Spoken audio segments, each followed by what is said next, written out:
O Conexão RS Debate recebe a economista-chefe da FEComércio, Patrícia Palermo, o jornalista Astomiro Romais, a jornalista Maressa Sampaio e o diretor-geral da Ubra TV, Walter Kuchenbecker. O primeiro assunto de hoje é o presidente Jair Bolsonaro, que completou 100 dias no poder na semana passada. O Planalto fez, então, um balanço da gestão. Segundo a equipe da presidência, o governo cumpriu 35 metas durante este período. Bom, entre essas metas, Bolsonaro enviou, por exemplo, o pacote anticrime e anticorrupção ao Congresso Nacional, a implantação do 13º salário para os beneficiários do Bolsa Família e o combate a fraudes do INSS. Como vocês avaliam esses 100 dias do governo Bolsonaro, não só nos aspectos relativos às metas que o governo traçou, mas também a sua relação com o Congresso Nacional, a relação com a base, a relação com a mídia, tudo isso a gente pode colocar nesse primeiro momento. Vou começar com o professor Walter. Boa tarde, uma alegria estar aqui com os colegas. De fato, 100 dias é os primeiros 100 metros, né, da corrida. O que a gente poderia dizer é que eu acho que a forma como tudo aconteceu gerou algumas coisas, tipo uma grande expectativa, né? Existe também uma grande necessidade e existe também, no meu entendimento, um rancor daqueles que perderam e que eu acho que marcou muito esses 100 dias. Quer dizer, nós estamos fechando os primeiros 100 dias, algumas metas foram cumpridas. Nesses 100 dias, eu acho que houve, na minha visão, algumas intromissões intempestivas do nosso presidente com relação a posicionamentos que, no meu entendimento, nem deviam ser de parte do executivo, podia ficar com a equipe. Houve uma intromissão também dos filhos do presidente, né, que a gente percebeu aí, que gerou uma série de polêmica. E eu acho que tudo isso contribuiu um pouco para fragilizar esses resultados, e aqui estamos colhendo, então, 35 metas, talvez, ainda. Mas eu também gostaria de dizer que eu acho que é muito cedo para a gente poder definir uma posição ou dizer, fazer um balanço mais acurado dessa situação. Nós voltamos sempre a pensar que esse governo tem um potencial, na minha visão, eu penso. E ele deve buscar aquilo que prometeu, cumprir o que prometeu. Nós estamos nessa expectativa. 100 primeiros dias é muito pouco ainda para a gente poder fazer uma avaliação, Vives, assim, muito definida. Né? Por outro lado, também eu vejo que existe uma cobrança assim, muito forte hoje em cima de busca de resultados rápidos. Né? Parece que cada palavra colocada gera um turbilhão assim, de acontecimentos. Eu não sei se nós estamos numa fase em que parece que se esquece de que o Brasil precisa das reformas. Eu acho que isso não há mais o que discutir. E quando a gente ouve isso dos mais diversos grupos, a gente vê que todos, por exemplo, concordam que nós precisamos fazer a reforma da Previdência. No entanto, a gente não consegue avançar por N razões. Ou é uma fala do presidente do Congresso, ou é uma fala do presidente da República, ou é uma fala do Supremo, que também parece que está sempre se posicionando como se o executivo fosse. Então, eu vejo com preocupação porque nós precisávamos um alinhamento maior. Sim. E nós não estamos tendo isso. Patrícia, pegando um pouco da fala do professor Walter, dá para imaginar que isso não me parece que é uma característica desse pleito. Já no outro pleito, entre Aécio e Dilma, parecia que a eleição durante o governo Dilma não tinha acabado. E, de fato, tivemos, né, sequência nisso com o impeachment da presidente. Agora, dá para imaginar que esse clima onde a gente ainda vê um Brasil polarizado, ele está atrapalhando no cumprimento dessas metas, ou até mesmo a gente pode imaginar que todo esse turbilhão, essas discussões que estão acontecendo são porque as metas não são bem traçadas?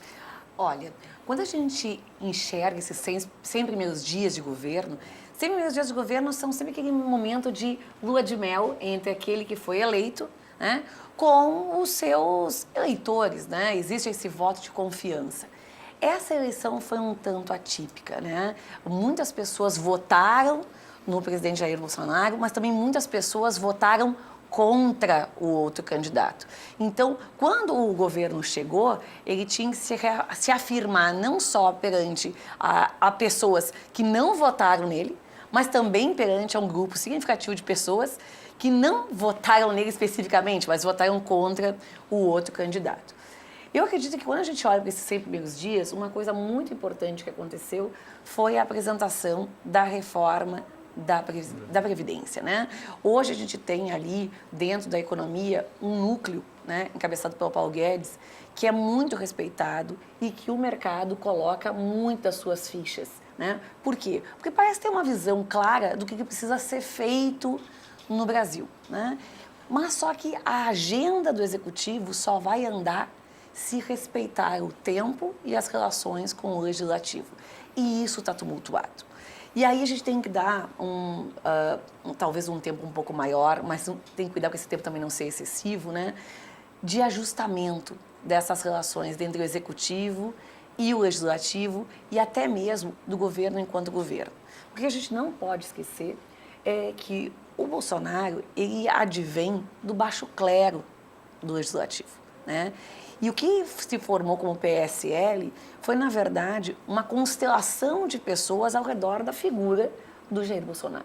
Então, o PSL hoje, apesar de ser a segunda maior bancada da Câmara dos Deputados, são um conjunto de deputados que têm em comum, basicamente, o Bolsonaro como líder, né? Ou como líder na época da campanha. Mas não existe uma identidade partidária entre todos eles. Nem todos eles comungam das mesmas ideias e muitos deles nem se conhecem. Então está tendo uma dificuldade muito grande dessa articulação de se formar uma base para o governo.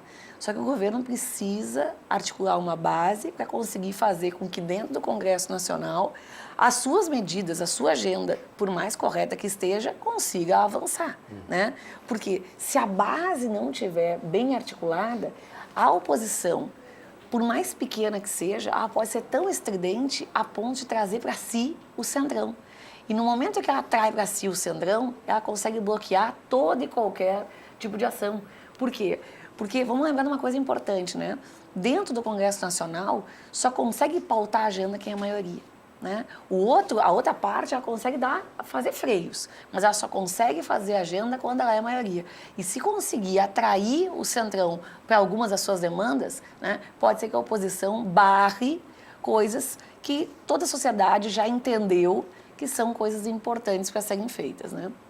Então, o que eu acredito que está faltando nesse início de governo, né?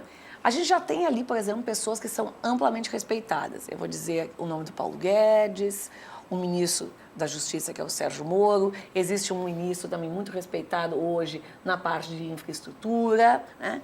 Esse núcleo, que é um núcleo respeitado perante o mercado e tudo mais, ele precisa ganhar mais evidência e precisa ganhar mais trânsito, né? Para fazer com que a política ande. Existe um outro núcleo ali, que é um núcleo mais complicado, que é um núcleo sujeito às polêmicas, né? Que eu estou falando ali das relações exteriores, que eu estou falando basicamente dos direitos humanos, da educação, né? E esse núcleo sujeito às polêmicas tem muitas vezes levado o governo a gastar muita energia em pautas secundárias, né? Então, nesse momento, o que eu acredito que está faltando no governo brasileiro é que o chefe do executivo estabeleça prioridades para aquilo que realmente devem ser prioridades da nação brasileira. Então, a gente tem um problema seríssimo do rombo previdenciário que tem que ser resolvido através de uma reforma profunda, como a que foi apresentada. A reforma que foi apresentada é uma reforma de amplo resultado para a sociedade brasileira em termos de médio e longo prazo. A gente tem uma criminalidade que precisa ser diminuída, né? Esses dias eu conversava, né, com as pessoas que eu dizia assim, há 20 anos atrás eu caminhava de noite na rua sem medo. Hoje eu moro numa das principais ruas de Porto Alegre e eu não consigo caminhar de noite sem medo nessa rua, né? Então a criminalidade ela tem que ser diminuída no Brasil, né? E a terceira questão que é muito importante é a questão da infraestrutura, porque a gente só não entrou em colapso porque o Brasil não cresce. Porque no momento que o Brasil começasse a crescer, no ritmo que ele precisaria crescer para resolver todo esse problema, por exemplo, do desemprego, a gente teria a infraestrutura sendo um gargalo significativo. Então, essa precisa ser a agenda. E para essa agenda andar, a energia do governo tem que estar focada nas coisas que são importantes e menos nessas polêmicas que não levam a gente a lugar nenhum. Bom, vou passar para os dois jornalistas que estão aqui com a gente para analisar um ponto que acaba articulando todos os outros já citados aqui anteriormente. Por exemplo, na questão das relações exteriores, na relação com a sua família e a bancada, o Congresso, a base, a oposição.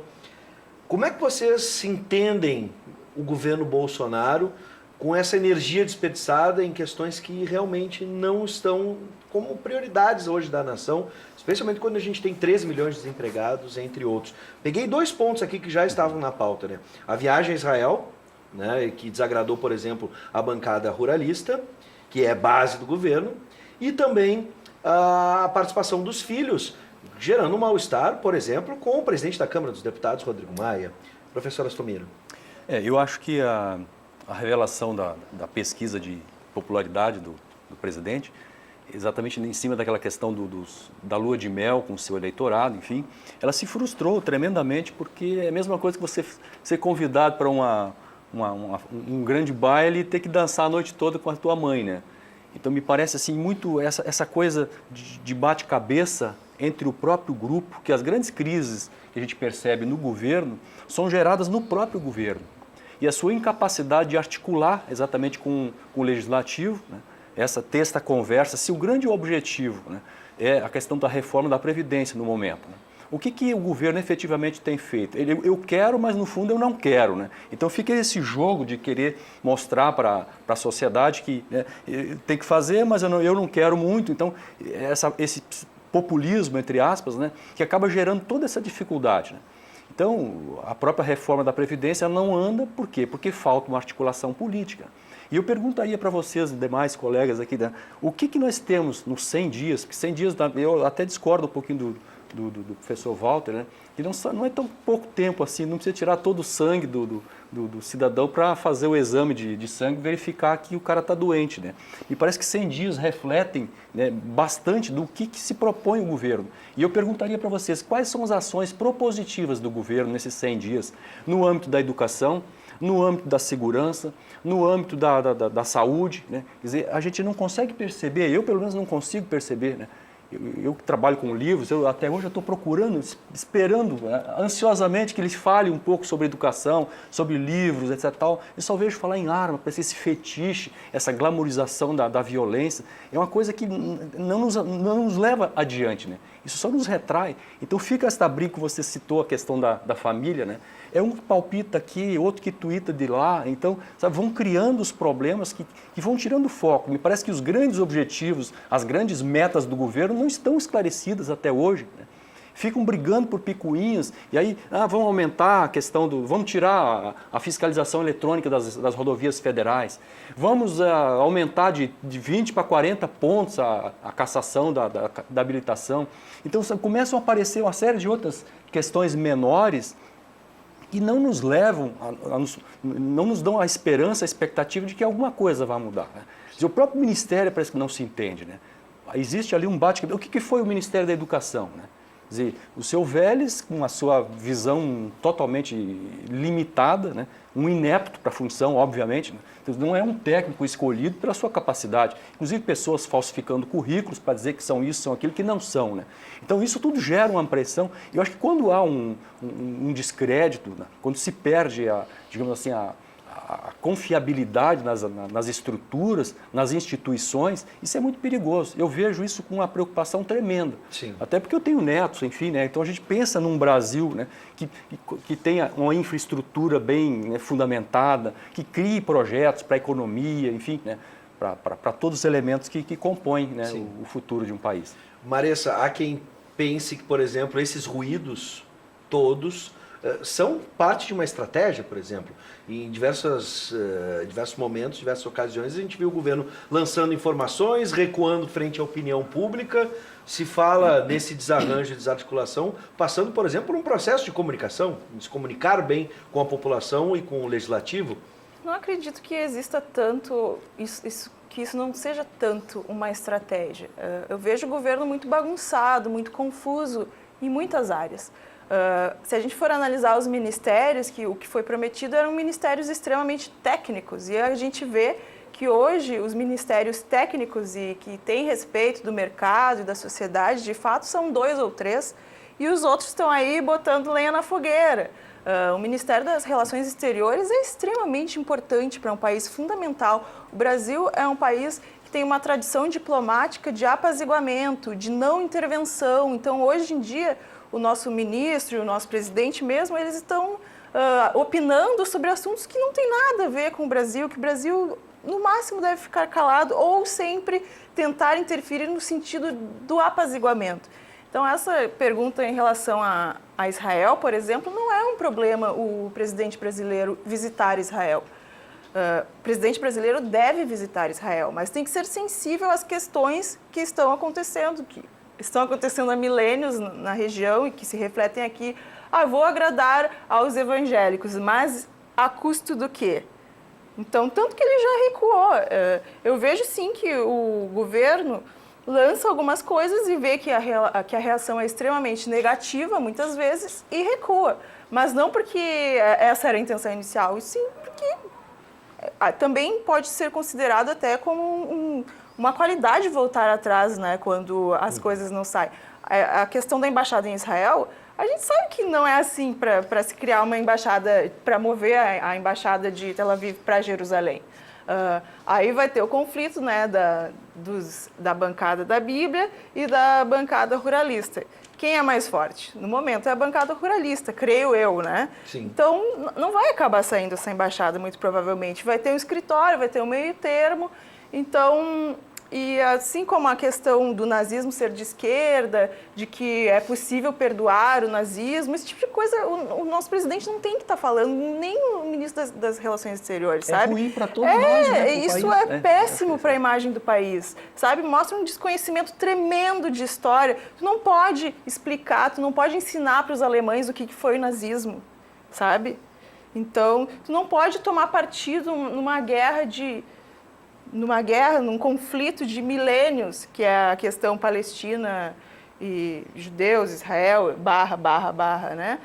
A gente não pode fazer isso. A gente tem que respeitar a soberania dos países, dos povos, e isso é inútil. Isso leva o quê? No máximo vai ter algumas reprimendas, ele agora teve que ir lá se reunir também com os representantes dos países árabes, cria-se toda uma bagunça, um movimento para nada, que no máximo vai criar sanções para o nosso país, a gente vai perder dinheiro, sabe? Sim. Eu peço licença para os convidados para a gente fechar esse primeiro bloco com uma questão específica, e aqui nós vamos explorar as expertises de cada um, e nesse caso eu vou explorar o conhecimento de Patrícia Palermo na área econômica, uma questão bem pontual, bem recente, né? E especialmente quando tu disseste que o ministro Paulo Guedes é uma figura muito importante e parece ter pelo menos um esclarecimento naquilo onde quer chegar, de que ponto partir e aonde quer chegar.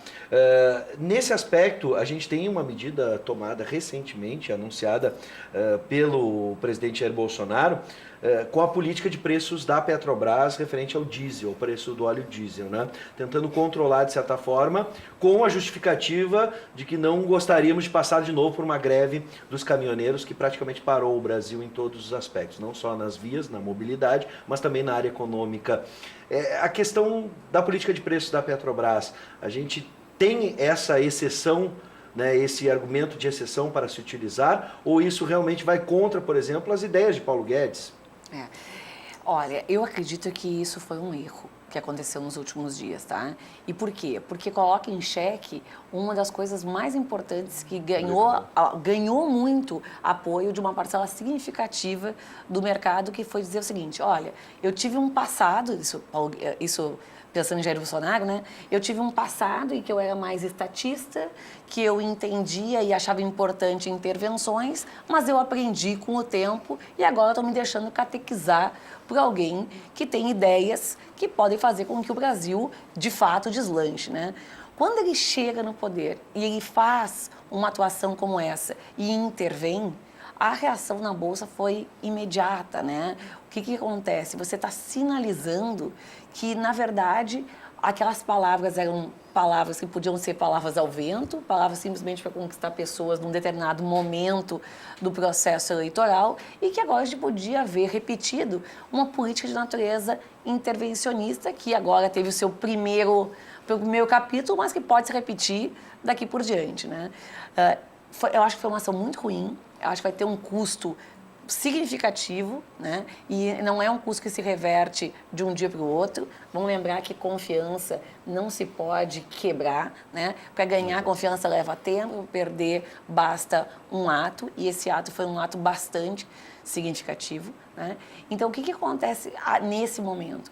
Tem que vir uma outra coisa, né, na sequência, que resgate parcela dessa confiança vencida, né? E como é que poderia se dar isso? Se, por exemplo, o presidente chamasse para si a responsabilidade sobre a reforma da Previdência, né? Se ele chamasse e dissesse, isto é a nossa prioridade, esse vai ser o nosso trabalho e esse tem que ser algo que nós todos aqui, né, que somos governo, o partido que eu estou vinculado funcione junto, e todos aqueles que acreditam nisso também vão nessa mesma direção. Então, aumentar o diálogo lá com o Rodrigo Maia para fazer com que essa agenda da Previdência, né, ganhe mais respaldo, ganhe mais confiança do público e vá ser aprovada, para fazer com que esse capítulo Petrobras seja a página virada. Porque, caso contrário, isso vai ficar retumbando dentro do mercado, e retumbando.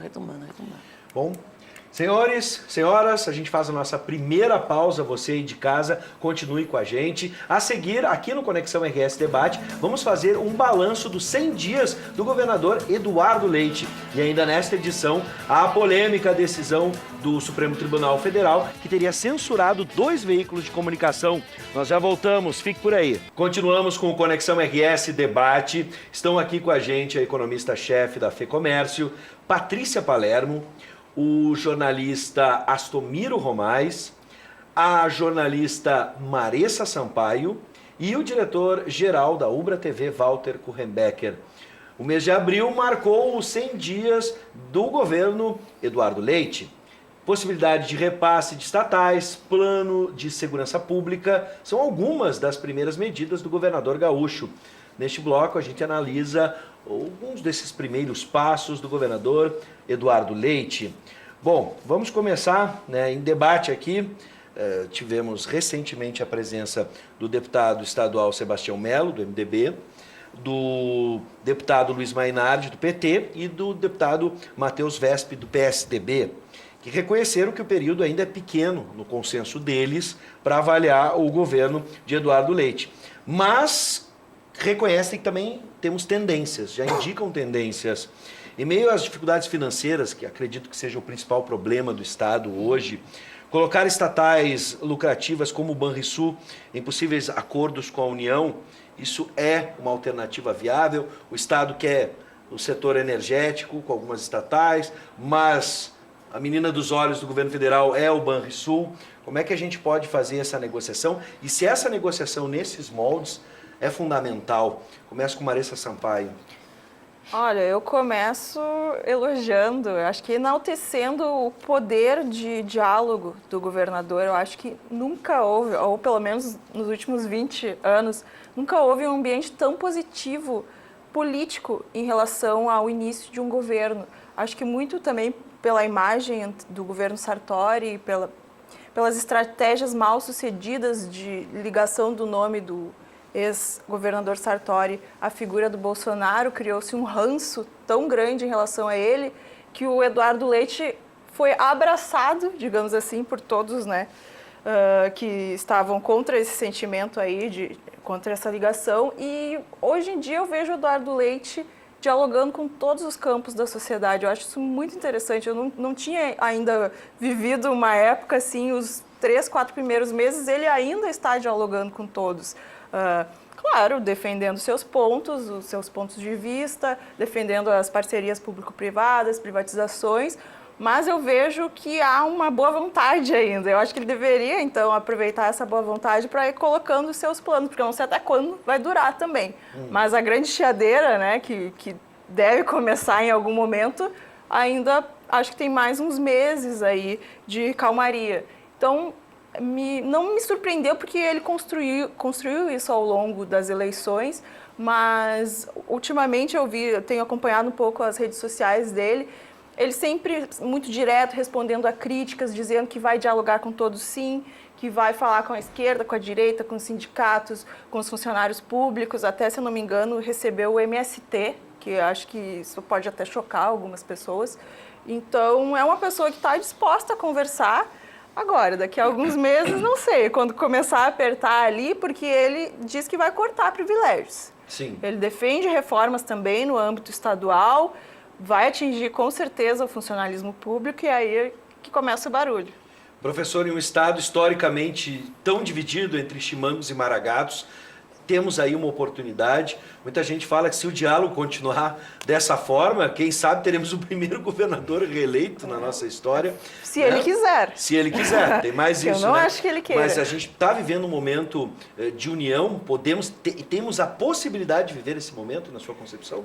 Olha, eu acho que o primeiro passo foi um passo muito positivo, né? Eu reforço isso que sublinho, né, que a Marissa disse, né? Essa questão do diálogo, né? Que a política é o quê? É a arte de dialogar com o outro, né?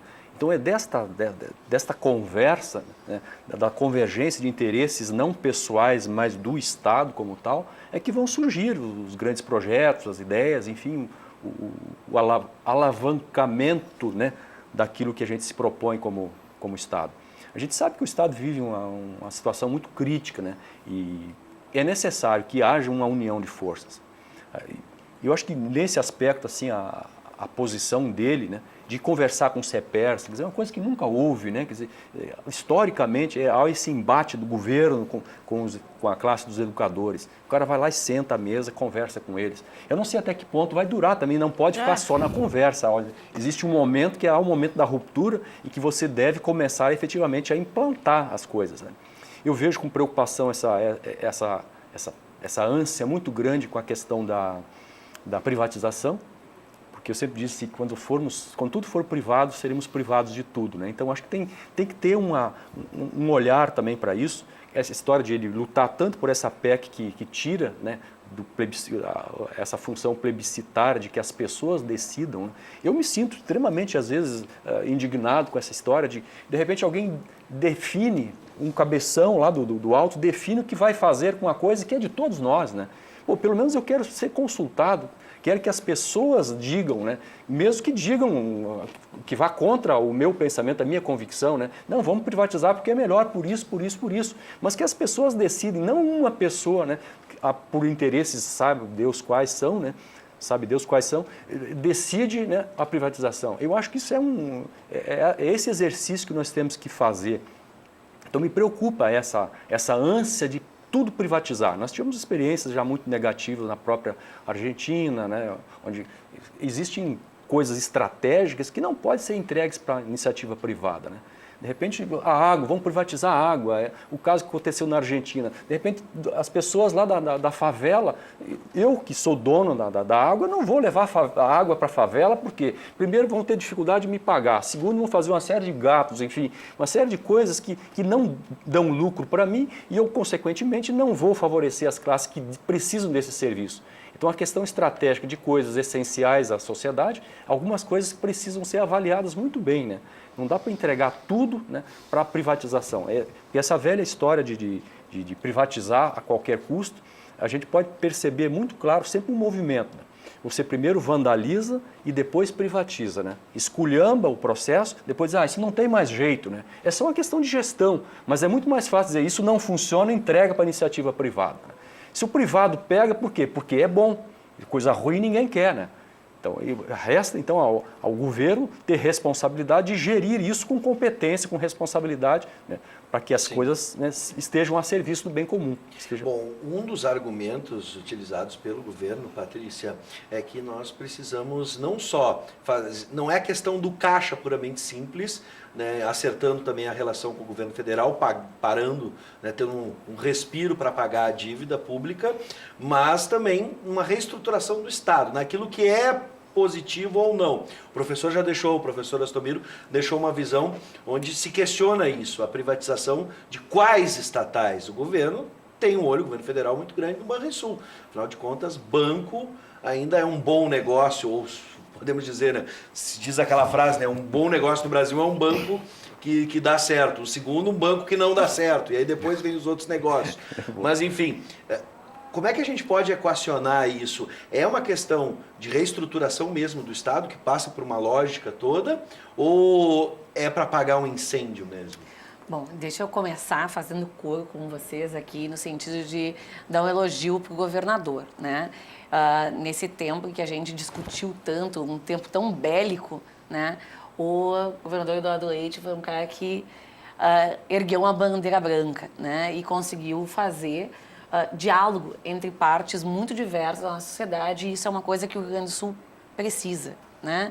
Eu gosto daquela frasezinha que entre direita e esquerda vamos optar ir para frente, né? A gente precisa ir para frente, de tanto puxar de um lado para o outro, a gente não sai do lugar, né? O governador Eduardo Leite tem um problema seríssimo nas mãos, né? Que é a crise fiscal do Estado. A gente ficou muitos e muitos anos dizendo que o nosso problema era a dívida pública. Faz anos que a gente não paga já as parcelas da dívida pública e nem por isso a gente conseguiu resolver os nossos problemas. E os nossos problemas existem porque, basicamente, a gente gasta mais do que a gente arrecada há muito tempo. E, estruturalmente, a gente fez um Estado que não cabe mais nas nossas receitas. Então, a gente precisa repensar o Estado do Rio Grande do Sul. E, quando a gente repensar o Estado do Rio Grande do Sul, vai vir esse momento da ruptura. Porque a gente vai ter que fazer algumas quebras. A gente vai ter que redimensionar o Estado. E redimensionar o Estado significa fazer escolhas, né? Então, por exemplo, eu não sei como está a situação nesse exato momento, mas até pouco tempo atrás, a CE não pagava para o Estado o ICMS que nós recolhíamos para ela, né? Então, isso é problemático. Nós temos uma estatal que não recolhe tributos ao governo do Estado, né? A CE, ela não consegue mais ser salva por uma boa gestão na estrutura de governança que ela existe, né? Então, não existe mais como fazer a CE ser algo viável. E se nós não nos desfazermos da CE enquanto ela vale alguma coisa, daqui a pouco a gente vai ficar única e exclusivamente com o passivo dela, né? A CE não consegue fazer certos reajustes porque não tem dinheiro para fazer os investimentos que ela precisa, né? E a questão do banco, né? O banco hoje ele dá um lucro para o Estado do Rio Grande do Sul, mas ele custou muito caro para a gente ao longo de muito tempo, porque quando a gente fez toda aquela renegociação da dívida pública, como a gente decidiu ficar com o Banrisul, isso nos custou ao longo do tempo, tendo que pagar mais caro que outros estados nessa mesma situação. Quando a gente vende o banco, a gente precisa vender o controle acionário do banco, porque ninguém quer um banco em que o Estado continua sendo um mandatário. E vamos lembrar que o fato de ter um banco que dizem que é nosso, muitas vezes dá a chance para o governo fazer coisas que, se não tivesse um banco que nem o Banrisul, não poderia fazê-lo. Como, por exemplo, esses empréstimos de 13º aos funcionários públicos, que, de novo, né, é uma forma meio estranha de gerenciar o 13º salário.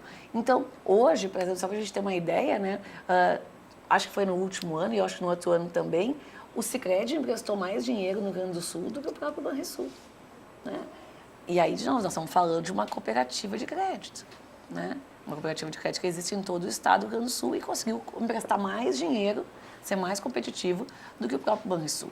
Então, tem perguntas que a gente tem que se fazer, né? Tipo assim, será que o que a gente tinha no passado e que era importante no passado continua precisando existir e continua sendo importante hoje, né? Se a gente não desamarrar certos nós que a gente fez ao longo do tempo e se abrir para outras alternativas, outras oportunidades que surgem, a gente não vai ter como redesenhar o estado do Rio Grande do Sul, né? Vamos pensar numa coisa muito simples, né? Por exemplo, um dos maiores problemas que a gente tem hoje, né, é a folha de salários. E a folha de salários ela é problemática no estado do Rio Grande do Sul porque hoje ela já é mais de inativos do que de ativos, né? E não se demite um aposentado, né? O que vai se fazer daqui a um tempo, né? A gente já hoje no Rio Grande do Sul, a gente já tem aquela prática de paga 2 e leva 1.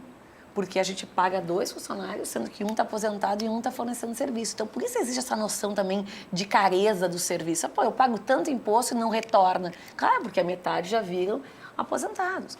O Sartori, né, apesar de várias críticas que houveram ao governo dele, ele fez reformas significativas, como, por exemplo, ele mudou a Previdência do Estado, que daqui a 30 anos os teus netos, os meus netos, né, vão começar a ter um Estado melhor por causa desse tipo de escolhas. O Eduardo Leite vai ter que começar agora, dado que ele teve todo esse diálogo, conseguiu formar uma base, ter uma agenda de compromisso com o futuro.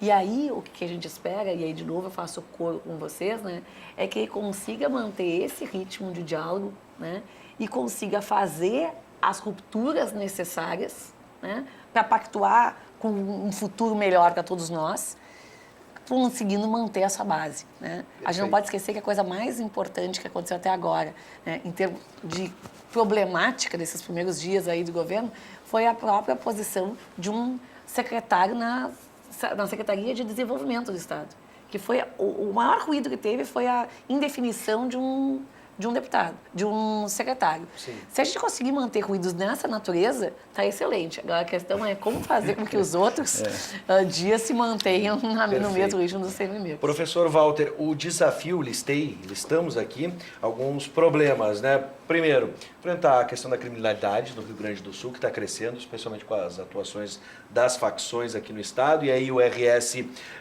o projeto, né, capitaneado, por exemplo, por Ranolfo Vieira Júnior, que acumula, né, como vice-governador e secretário de Segurança Pública, estou tentando aqui, RS Seguro é o plano, a gente tem o calendário de pagamento para os servidores, a gente tem a questão das estatais, ou seja, são muitos desafios, porém, todavia, entretanto, além do diálogo, um bom diálogo estabelecido pelo governador, a gente tem aqui um número interessante, ó. A Assembleia, a base do governo hoje é muito sólida, 40 dos 55 deputados formam essa base do governo, ou seja, o clima é propício, mas os desafios são grandes. O senhor apostaria, né, numa boa safra para a gente, incluindo o agronegócio também, que foi citado pelo deputado Mainardi do PT, né, junto com uma área muito importante aqui do estado, precisa de investimento e atenção. Eu acho que, diferentemente do quadro anterior, onde nós estávamos avaliando os 100 dias do governo federal, onde se viveu ali uma série de pequenos incêndios, né, a cada momento, através de uma tuitagem, né, como se diz. Cada Twitter largava um incêndio novo. Isso no estado, felizmente, não aconteceu, né? E aí eu acho que tem muito a ver também com a habilidade, realmente, como já foi destacado, do nosso gestor. Porque a política é a arte do possível, né? Quer dizer, a negociação, o diálogo faz parte, né? E demonstra uma boa liderança, né? O fato de nós termos chegado aí nesses 100 dias com uma razoável tranquilidade, como já aqui foi destacado, frente aos grandes desafios que o Estado tem, demonstram que há uma capacidade aí. E o apoio na Assembleia, de fato, deve ajudar para que se consiga vencer aí os grandes desafios.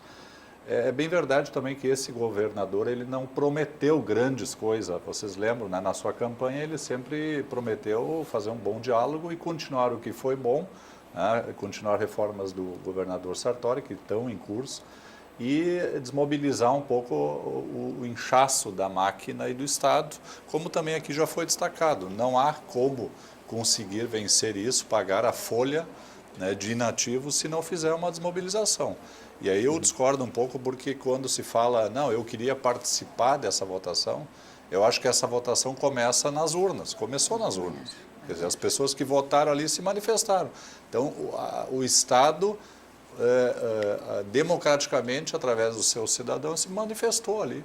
E se deu a vitória para um, já estava imbuído, digamos assim, as suas propostas. Entre elas de desestatizar, enfim. Então, acho que aí por aí já está resolvido. Agora, que apoio se dá para isso? E esse agora é importante, o alinhamento com o parlamento, para que eles apoiem as reformas de fato.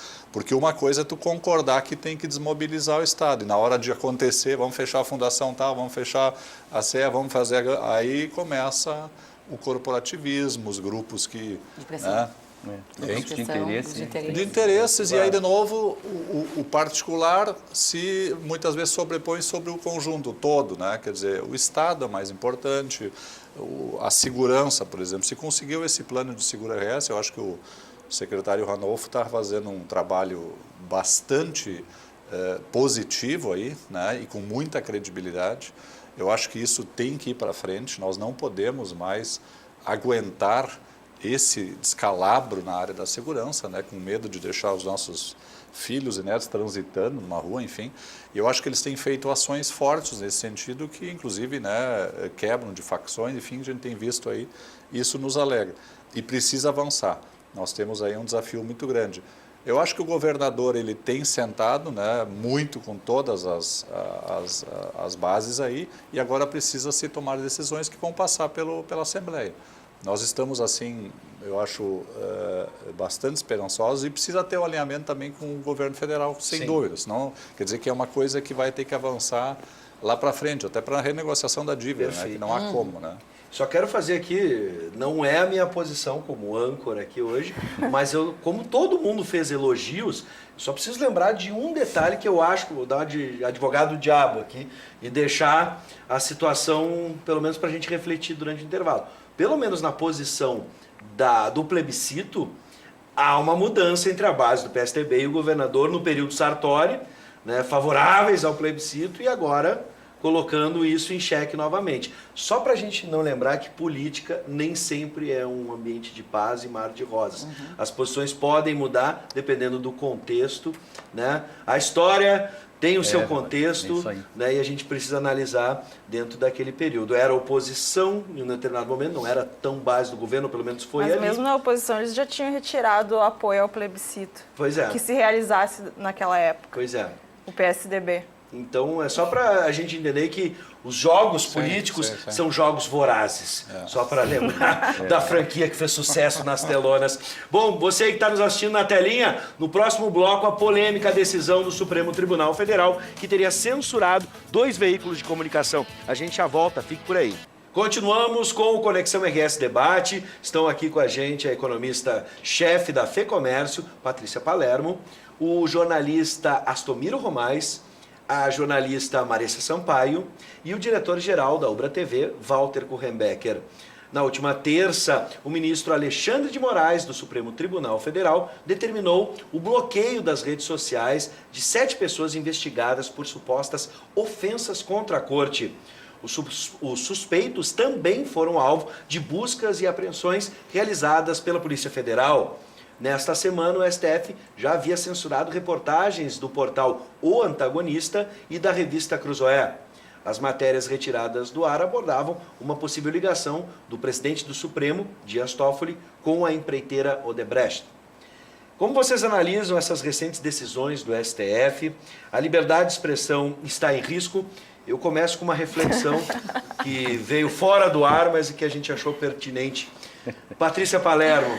Eu comentava aqui com os colegas de debate, né, que quando a população conhece de cor a escalação do STF e não conhece de cor a escalação da seleção brasileira, é porque o Brasil tem problemas e a seleção também, né? E é fato, então, é verdade. isso é a O Tite é não a nossa definiu a seleção para a Copa hoje. América e ele já assumiu isso no final de semana, recentemente, em entrevista.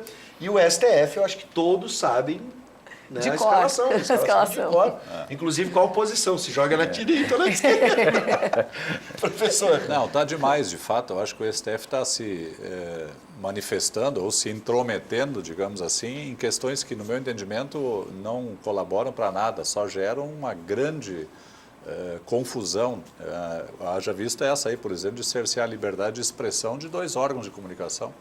Isso aí gera é o que está gerando aí, quer dizer, como é que, em razão de talvez uma suspeição, ou seja lá o que for, uma fala do amigo, quer dizer, uma coisa meio confusa, que ficou ali, acho que a metade da população não estaria nem um pouco preocupada, nem ao menos saberia dessa situação, se não fosse trazida a lume pelo próprio STF, né?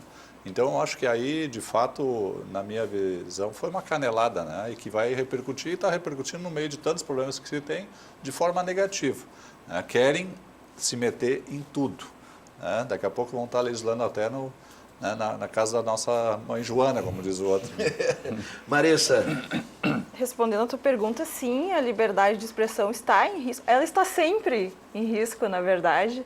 Mas em relação a esse caso, é preciso que se explique um pouco, porque há uma citação do Marcelo Odebrecht ao Dias Toffoli, né, o presidente do STF, mas lá em 2007 ele sequer era ministro do STF, então não tem o mínimo cabimento o STF estar se metendo nisso, porque toda essa ação do STF se diz que é para coibir fake news. Não é, para começar, não é fake news, está documentada a citação ao amigo do pai, que seria o Dias Toffoli, só que não tem nada a ver com o STF. Outra coisa, o STF ele precisa ser provocado para tomar atitudes, para julgar e etc. Simplesmente o presidente Dias Toffoli foi lá, enviou uma mensagem para o Alexandre de Moraes e para o STF, enfim, e pediu que fosse investigado. Mas o que é isso? Não é para isso que serve o STF, sabe? Sim. O STF está lá para julgar as dúvidas em relação à Constituição. Isso é completamente inconstitucional. Deixa isso eu é censura. acrescentar nessa discussão sobre liberdade de expressão e depois passo para o professor Astomiro analisar as duas situações. A liberdade de expressão também está em debate porque o humorista Danilo Gentili, também apresentador de televisão, foi condenado a 6 meses de prisão, né, por injúria contra a deputada Maria do Rosário do PT. E aí se pergunta se nesse caso houve excesso da justiça também. Maressa. É uma situação bastante diferente. O Danilo Gentili, ele ofendeu, a deputada foi lá e buscou seus direitos. O que eu acho que dá para discutir e deve ser discutido é essa pena, o exagero dessa pena, condenar uma pessoa. Não digo que foi uma piada mal feita, eu acho que sim, pode ser caracterizado como uma injúria, mas condenar alguém a 6 meses de prisão, ainda que a gente saiba que não vai ser preso, enfim, que é uma pena muito pequena, não tem cabimento. Acho que esse tipo de punitivismo para situações como essa não colaboram nada. O Danilo Gentili é uma pessoa que ele mesmo vai lá e processa todo mundo que ele acha que atentam contra a honra dele. Sim. Então isso é do jogo. Mas essa pena não vejo justificativa, sabe? É uma pena muito pesada. Que fosse revertido em multa, trabalhos comunitários, enfim, se foi chegado a esse entendimento de que houve a injúria. Mas condenar alguém à prisão por causa disso também me parece um certo ativismo, sabe, judicial. Sim. Sabe, uma juíza lá querendo colocar o seu nome nos holofotes, não podemos dizer isso claramente, né? Mas é muito estranho condenar alguém à prisão, né? Num país que tem uma massa carcerária imensa, enfim, tantos problemas. De repente o cara está lá no semiaberto por causa de uma situação assim, exagero. Deixa eu discordar um pouquinho da Maressa aí, botar um pouquinho de pimenta nesse caldo aí. Eu acho que a questão do Gentili é um caso assim, muito peculiar no meu ponto de vista, porque, de certa forma, afeta as instituições. O cara recebe lá uma notificação da justiça, enfim, e não sei se todo mundo viu o gestual, que aquilo é cheio de um mau gosto tremendo. Aliás, eu acho ele muito sem graça, enfim, não consigo achar engraçado o personagem como tal, mas acho que houve um desrespeito, assim, sabe, às instituições, quando o cara pega aquilo, rasga, esfrega nas partes íntimas. Mas eu concordo que houve um desrespeito. Sabe, eu acho que não... Só discordo da pena. Sim. Só talvez isso. Haja um exagero, mas acho que assim, algum limite tem que se colocar para não confundir a liberdade de imprensa com a liberalidade total que você pode fazer qualquer coisa, né? E que digamos assim, esse tabique, essa cortina te proteja de qualquer coisa, né? Sob o manto da liberdade de expressão, né? Acho que a liberdade, ela sempre vem acompanhada da responsabilidade, né? Acho que isso é uma questão que nós temos que ponderar, né? Seriamente. E aí eu vejo, puxando a questão para o Toffoli, né? Uma questão muito que me intriga bastante nisso é porque não é fake news. Quer dizer, as pessoas, os jornalistas foram lá, né? Buscaram aquilo nos autos, né? São coisas que estão registradas ali e dali tiram e publicam, né? Não, agora é fake news, não pode, não sei. Quer dizer, houve 77 depoimentos, né, do Marcelo Odebrecht, né? Quer dizer, de repente, quando menciona a figura que hoje está no Supremo, aí não pode, quer dizer, pode para todo mundo, menos para mim, quer dizer... E ele foi apenas mencionado, Exatamente, ninguém disse que ele recebeu dinheiro, longe disso. Não teve nada a ver com isso, era em relação a hidrelétricas lá, para qual empresa iria, enfim. foi muito estranho, porque ele chamou realmente atenção para o fato de algo que as pessoas nem estavam ligadas, tão ligadas assim. Então, acho que essa postura do Supremo, sempre no Olimpo, né, as pessoas intocáveis. Vocês se lembram daquele episódio do Lewandowski no avião também, que o pessoal, não sei se foi desrespeitoso ou não, mas não precisava criar todo aquele problema, depois pegar o cidadão, levar para a delegacia, para a Polícia Federal, para prestar, porque foi atacado o Supremo, etc. Tal. Essas coisas assim de que pessoas não podem fazer um comentário. Daqui a pouco essas coisas que nós estamos dizendo aqui pode ser, ter outros desdobramentos, porque nós estamos falando mal do Supremo. E não é isso, nós estamos analisando uma situação, né, conversando sobre um assunto. E é muito grave que o fato recente foi que foram derrubadas contas de redes sociais, teve busca e apreensão na casa de pessoas que simplesmente criticaram o STF. Não tem a ver com fake news de novo que eles estão usando, né? Essa bandeira da fake news não tem a ver com fake news. Foi a questão de não querer receber críticas. Basicamente isso é muito grave. E a mensagem que fica subjacente nessa história toda, né, é este receio, né, obviamente, da própria imprensa de se manifestar. A autocensura, que é a pior das censuras, sempre, né? Sim. Quando você não se sente à vontade para dizer aquilo que você teria obrigação de dizer, que o público precisa ouvir, né? Por quê? Porque você está sendo policiado de alguma maneira. Pô, a busca e a apreensão, isso é um fato intimidatório, né, de uma grandiosidade extraordinária, né? Então, Bom, aqui estou com o diretor da Ubra TV, estou respaldado pela nossa emissora, né? E aqui não falamos, como já antecipou o professor Astomiro, fomos extremamente respeitosos, só estamos fazendo uma análise sobre o STF, assim como analisamos outras casas, outras instituições como o Poder Legislativo, e iniciamos o programa de hoje analisando o Poder Executivo. Por isso, por favor, só para lembrar, né, é a Suprema Corte, é a última instância a ser, né, buscada para garantia dos seus direitos constitucionais. Então, nós estamos falando aqui de uma coisa que nem demandado foi, nem nesse sentido que eu acho que é importante fique claro. Quer dizer, foi levantado e produzido pela própria Suprema Corte, que em tese não produz prova nem elementos, né, e que colocou isso como uma discussão pública, né? Então, é sempre bom lembrar, aquilo lá é a última instância que a gente aprendeu desde pequenininho, né? Sim. Pô, a Suprema Corte, por isso que eles são quase como os intocáveis, porque é ali que se define a coisa sob todos os ângulos, né, como último recurso. Então, é nesse sentido que a gente comenta aqui, eu acho que é bom esclarecer para a opinião pública isso aí, né? Fenômenos que a gente tem acompanhado, para encerrar o nosso raciocínio, voltando ao início, na fala da Patrícia Palermo, né, nessa mediatização do judiciário, eu fecho aqui com não só várias sessões do Supremo foram transmitidas com alto índice de audiência, né, aqui como no Estado também. O julgamento do menino, do caso Bernardo, mobilizou o Estado, baixando a audiência das principais emissoras e concentrando a audiência na internet através da transmissão do julgamento, né? Enfim, essas reflexões que fizemos aqui, você pode fazer em casa, né? Comente, converse, e a gente agradece a sua audiência, porque estamos encerrando o Conexão RS Debate. Tem horário alternativo deste programa hoje, às 10h15 da noite, depois do Jornal da Cultura. Muito obrigado pela audiência, muito obrigado aos nossos convidados, Patrícia Palermo, Astomiro Romais, Marissa Sampaio e também Walter Kurrenbecker, e a gente retorna em uma outra oportunidade. Mais uma vez, uma excelente noite e um forte abraço.